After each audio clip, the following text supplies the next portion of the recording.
Hello बच्चों, तो कैसे हैं आप सब। उम्मीद करता हूं आप सब अच्छे होंगे और आपका बोर्ड एग्जाम का तैयारी बहुत बेहतरीन चल रहा होगा।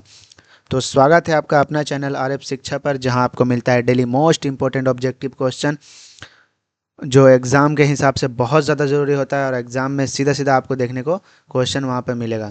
तो बच्चों, आज के वीडियो बहुत ज़्यादा इंपॉर्टेंट होने वाला है, क्योंकि बिहार बोर्ड का क्लास 10th का सोशल साइंस का 2018 में जो पेपर पूछा गया था, जो कि काफ़ी डिफ़िकल्ट था, उसको मैं लेकर के यहाँ पे आया हूँ। और ये बहुत ज़्यादा इंपॉर्टेंट है, क्योंकि यहाँ से बहुत सीधा सीधा सवाल आपको देखने को मिलेगा। मैं यकीन दिलाता हूँ कि जो बच्चा इसमें 40 में से 35 भी ला दिया ना, तो उसका तैयारी बहुत बेहतरीन हो चुका है। और जिसको 40 में से 35 नहीं आ रहा है, तो उसको और मेहनत करने की ज़रूरत है। तो बच्चों, प्लीज़ मेहनत अच्छे से करो, जी जान लगा दो। अब बहुत कम टाइम बचा है, तो अच्छे से तुम लोग मेहनत करो। ये बहुत ज़्यादा इम्पोर्टेंट होने वाला है और बहुत ज़्यादा इम्पोर्टेंट सवाल हम लेकर के आए हैं।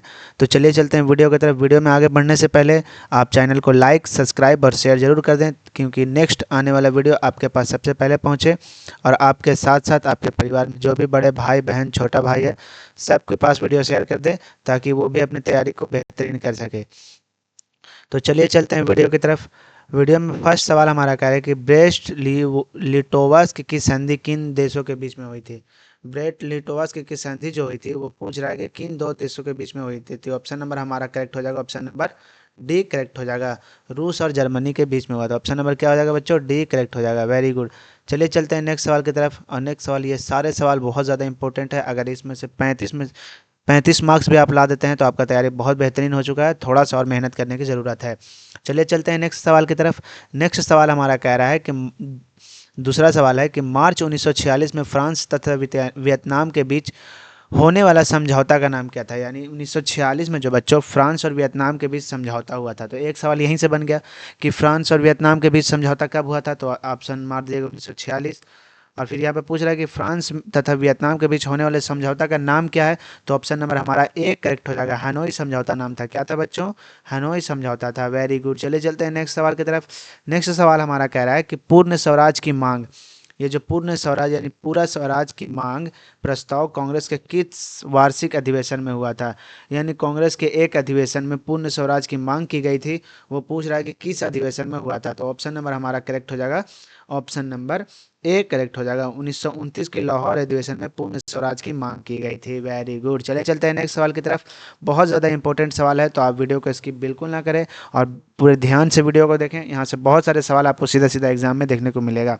अगला सवाल कह रहा है कि सरदार वल्लभ भाई पटेल की को सरदार की उपाधि किस किसान आंदोलन के दौरान किया था। जो वल्लभ भाई पटेल हैं, इनको सरदार की उपाधि जो मिला, जो अभी हम लोग नाम लेते हैं करंट में सरदार वल्लभ भाई पटेल, ये सरदार की जो उपाधि है बच्चों, ये किस किसान आंदोलन में मिला था। तो इनको जो है बारदोली किसान आंदोलन में मिला था। कब मिला था, बारदोली किसान आंदोलन में। अब सवाल पूछ देगा आपसे कि बारदोली किसान आंदोलन कब हुआ था। तो 1928 में हुआ था। कब हुआ था बच्चों, 1928 में बारदोली किसान आंदोलन। याद कर लीजिएगा, बहुत ज़्यादा इंपॉर्टेंट सवाल है। चलिए चलते हैं नेक्स्ट सवाल की तरफ। नेक्स्ट सवाल हमारा कह रहा है कि भारत के लिए पहला फैक्ट्री एक्ट कब पारित हुआ। यानी भारत के लिए पहला फैक्ट्री एक्ट जो पारित हुआ था, वो कब हुआ था। तो वो हुआ था बच्चों 1881 ईस्वी में। कब हुआ था बच्चों, 1881। ऑप्शन नंबर हमारा सी करेक्ट हो जाएगा। Very good. चलिए चलते हैं नेक्स्ट सवाल की तरफ। नेक्स्ट सवाल बहुत ज़्यादा इंपॉर्टेंट सवाल है। तो सवाल नंबर अगला कह रहा है कि पूंजीपति वर्ग के द्वारा किस वर्ग का शोषण हुआ था। पूंजीपति वर्ग के द्वारा किस वर्ग का शोषण हुआ था। तो अब श्रमिक वर्ग का भी शोषण हुआ था बच्चों, मध्यम वर्ग का भी शोषण हुआ था, कृषक वर्ग का भी शोषण हुआ था। यानी ऑल ऑफ दिस करेक्ट हो जाएगा। इनमें से सभी सभी वर्ग का शोषण हुआ था। चलिए चलते हैं नेक्स्ट सवाल की तरफ। नेक्स्ट सवाल हमारा कह रहा है कि आधुनिक युग में अर्थव्यवस्था के क्षेत्र में होने वाली सबसे बड़ी क्रांति क्या थी। अर्थव्यवस्था के क्षेत्र में आधुनिक युग में होने वाली सबसे बड़ी पूछ रहा है क्रांति का नाम क्या था। तो ऑप्शन नंबर हमारा हो जाएगा औद्योगिक क्रांति। ऑप्शन नंबर बी करेक्ट हो जाएगा। Very good. बहुत ज़्यादा इंपॉर्टेंट है, वीडियो को स्किप बिल्कुल ना करें। वो यहाँ से सीधा सीधा क्वेश्चन देखने को मिलेगा। अगला सवाल कह रहा है कि भूमंडलीकरण की शुरुआत किस दशक में हुई थी। तो भूमंडलीकरण की शुरुआत 1990 के दशक में हुआ था। ऑप्शन नंबर हमारा ए करेक्ट हो जाएगा। Very good. चलिए चलते हैं नेक्स्ट सवाल की तरफ। नेक्स्ट सवाल हमारा कह रहा है कि गुटेनबर्ग ने सर्वप्रथम किस पुस्तक की छपाई की थी। गुटेनबर्ग जो था बच्चों, ये पुस्तक की छपाई की थी। ये पुस्तक का छपाई किया था वो सर्वप्रथम, यानी पहला पुस्तक किस किस पुस्तक का छपाई किया था। तो बाइबिल का छपाई किया था। ऑप्शन नंबर हमारा डी करेक्ट हो जाएगा। Very good. अगला सवाल कह रहा है कि विश्व में सर्वप्रथम मुद्रा की शुरुआत, मुद्रा मतलब क्या बच्चों, पैसा, करेंसी। मुद्रा का मतलब क्या, पैसा, करेंसी। विश्व में सर्वप्रथम मुद्रा की शुरुआत कहाँ हुई थी। तो चीन में हुआ था। कहाँ हुआ था बच्चों, चीन में। ऑप्शन नंबर हमारा सी करेक्ट हो जाएगा। अगला सवाल कह रहा है कि मेढक के प्रजनन प्रक्रिया को बाधित यानी रोकने वाला कौन सा रसायन है। प्रजनन प्रक्रिया को बाधित करने वाला, किसी काम में बोलते हैं ना आप लोग कि बाधा डाल रहा है, तो वही पूछ रहा है कि मेढक के प्रजनन प्रक्रिया में बाधित करने वाला रसायन का नाम क्या था बच्चों। तो एंड्रीन नाम था। क्या था बच्चों, एंड्रीन। ऑप्शन नंबर हमारा सी करेक्ट हो जाएगा। Very good. चलिए चलते हैं नेक्स्ट सवाल की तरफ। बिहार में अति जल दोहन यानी बहुत ज़्यादा जल दोहन से भूमिगत जल में किस तत्व का संकेंद्रण बढ़ा। यानी भूमिगत जो जल होता है इसमें किस तत्व का संकेंद्र बढ़ गया। तो उसमें बच्चों ऑप्शन नंबर हमारा करेक्ट हो जाएगा, आर्सेनिक का बढ़ गया। आर्सेनिक का जो है रेशियो बढ़ गया था। अगला सवाल हमारा कह रहा है कि संविधान की धारा 21 का संबंध है। संविधान का धारा 21 का संबंध है बच्चों वन जीवों तथा प्राकृतिक संसाधनों का संरक्षण से। ऑप्शन नंबर हमारा ए करेक्ट हो जाएगा। ऑप्शन नंबर हमारा क्या हो जाएगा, ए करेक्ट हो जाएगा। Very good. अगला सवाल क्या कर रहा है, अगला सवाल देखिए बहुत ज़्यादा इंपॉर्टेंट है। अगला सवाल बोला है कि बिहार में कितने प्रतिशत, अगला सवाल देखिए बच्चों, बिहार में कितने प्रतिशत भौगोलिक क्षेत्र में वन का फैलाव है।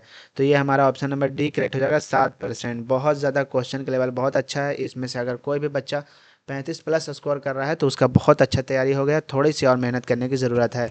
और जिसको भी 35 से कम स्कोर आ रहा है तो प्लीज़ आप लोग और मेहनत करो। अभी टाइम है, अभी से भी मेहनत करना शुरू कर दोगे, अच्छे से जी जान लगा दोगे तो बहुत अच्छा रिजल्ट आप लोग पा सकते हो। तो कमेंट में हर कोई बच्चा अपना स्कोर जरूर लिखेगा।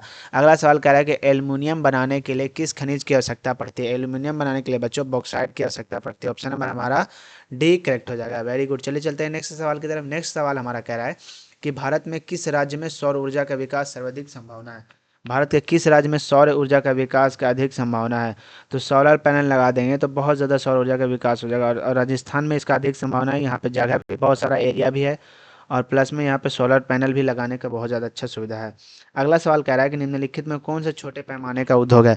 लघु उद्योग और कुटीर उद्योग का आप लोग नाम सुने होंगे। लघु का मतलब होता है बड़ा और कुटीर का मतलब होता है छोटा। अगर यहाँ पे छोटा ना दे करके कुटीर उद्योग देगा तो आप लोग समझ जाइएगा कि हाँ छोटे उद्योग की बात कह रहा है। तो यह बात आप लोग बिल्कुल ध्यान में रखिएगा क्योंकि एग्जामिनर आपको फंसाने के लिए अलग अलग लैंग्वेज का यानी अलग अलग ज़बान का इस्तेमाल कर सकता है। तो ये बात को बिल्कुल ध्यान रखना है। लघु का मतलब बड़ा होता है और कुटीर का मतलब छोटा होता है। आपसे अगर यहाँ पे पूछ रहा है कि निम्नलिखित में कौन से छोटे पैमाने का उद्योग है यानी कुटीर उद्योग का पैमाने का उद्योग कौन सा है तो हमारा खिलौना उद्योग हो जाएगा ये। और मैं बता दूं कि कुटीर उद्योग जो होता है बच्चों इसमें कम लागत लगता है और लघु उद्योग में बड़ी बड़ी मात्रा में लागत लगता है। अगला सवाल कह रहा है कि किस देश में कितने विशेष आर्थिक स्थिति का विकास है। तो यहाँ लगभग आंसर माना जाएगा, 10 आंसर हो जाएगा लगभग में, क्योंकि इसमें करेक्ट आंसर नहीं दिया गया। करेक्ट आंसर अभी करेक्ट के हिसाब से 240 आंसर होगा। अगर 240 ऑप्शन वहाँ पे आएगा तो आप लोग मार्क करके आइएगा। अगला सवाल कर रहा है कि बिहार की सीमा में रेल मार्ग की कुल लंबाई कितनी है। तो बिहार की सीमा में बच्चों रेल मार्ग की कुल लंबाई ऑप्शन नंबर हमारा ए करेक्ट हो जाएगा, 6283 किलोमीटर है। 6200 कितना, 83 किलोमीटर। Very good. चलिए चलते हैं नेक्स्ट सवाल की तरफ। नेक्स्ट सवाल हमारा कह रहा है कि तल चिह्न की सहायता से किसी स्थान विशेष की मापी गई ऊंचाई को क्या कहा जाता है। तल चिह्न की सहायता से किसी स्थान का अगर आप हाइट मापते हैं, ऊंचाई मापते हैं तो उसको क्या कहा जाता है। तो उसको ऑप्शन नंबर बी करेक्ट हो जाएगा, विशेष ऊंचाई यानी विशेष ऊंचाई। ऑप्शन हमारा करेक्ट हो जाएगा। जब हम लैंगिक विभाजन की बात करते हैं तो हमारा अभिप्राय होता है, जब लैंगिक विभाजन का हम बात करते हैं तो हमारा अभिप्राय क्या रहता है, हमारा देखने का नज़रिया क्या होता है वो हमसे पूछ रहा है। तो ऑप्शन नंबर इसका करेक्ट हो जाएगा, समाज द्वारा स्त्रियों और पुरुष में दी गई असमानता भूमिकाएं। समाज में जो स्त्री और पुरुष के बीच में भेदभाव बनाया गया है कि लड़की क्रिकेट नहीं खेल सकती है, लड़की कमाने नहीं जा सकती है, लड़की जो है सिर्फ घर में रहेगी, लड़का सिर्फ कमाएगा, लड़का घर में नहीं रह सकता, ये समाज द्वारा बनाया गया भेदभाव है।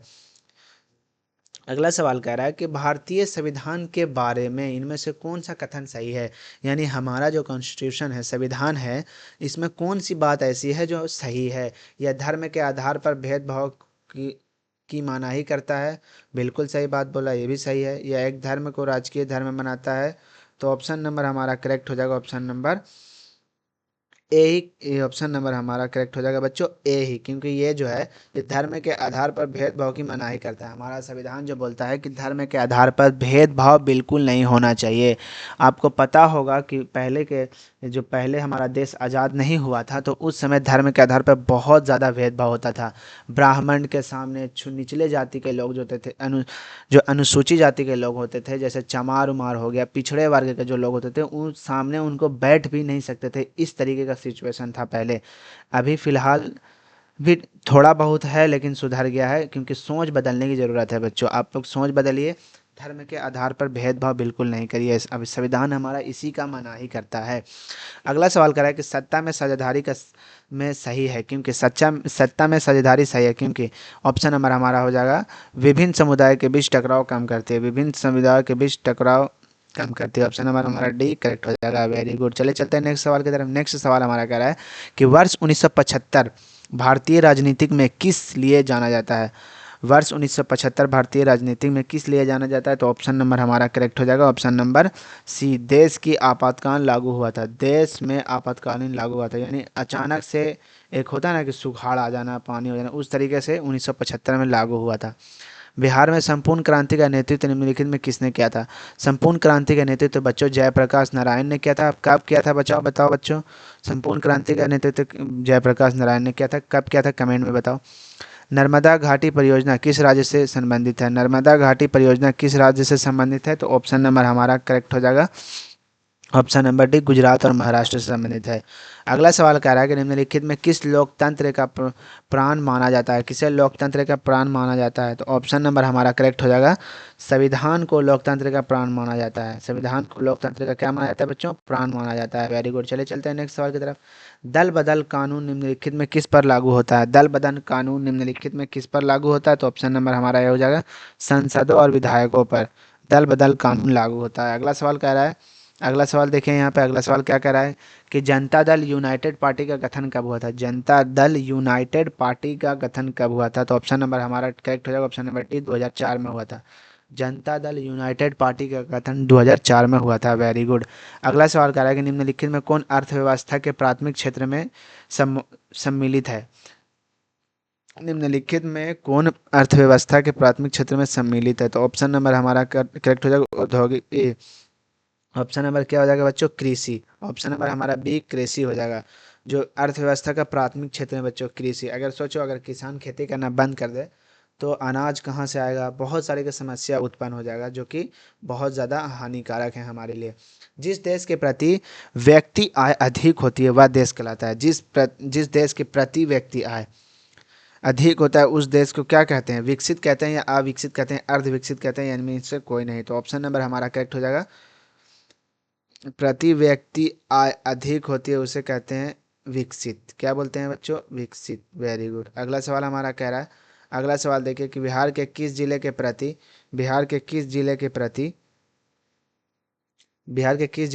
व्यक्ति आय सर्वाधिक है। तो पटना का प्रति व्यक्ति आय सर्वाधिक है, क्योंकि यहाँ पे जो है बच्चों, यहाँ पे बहुत ज़्यादा उद्योग फैक्ट्री हैं, बहुत ज़्यादा कमाने का रिसोर्सेज हैं, इसीलिए बिहार में प्रति व्यक्ति आय अधिक है। अगला सवाल क्या कह रहा है कि भारत का केंद्रीय बैंक कौन सा है।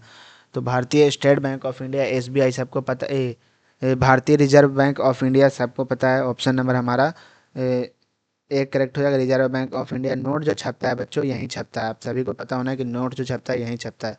अगला सवाल देखिए, अगला सवाल हमारा क्या कह रहा है कि व्यावसायिक बैंकों का सर्वप्रथम राष्ट्रीयकरण कब शुरू किया गया था। व्यावसायिक बैंकों का सर्वप्रथम राष्ट्रीयकरण कब शुरू किया गया था। तो ऑप्शन नंबर हमारा करेक्ट हो जाएगा, 1969। 1969 कब शुरू किया गया था बच्चों, 1969 में। 1969 में शुरू किया गया था। ऑप्शन नंबर हमारा करेक्ट हो जाएगा, ऑप्शन नंबर सी करेक्ट हो जाएगा। Very good. चलिए चलते हैं नेक्स्ट सवाल की तरफ। ऊर्जा का मुख्य स्रोत क्या है? ऊर्जा का मुख्य स्रोत क्या है बच्चों?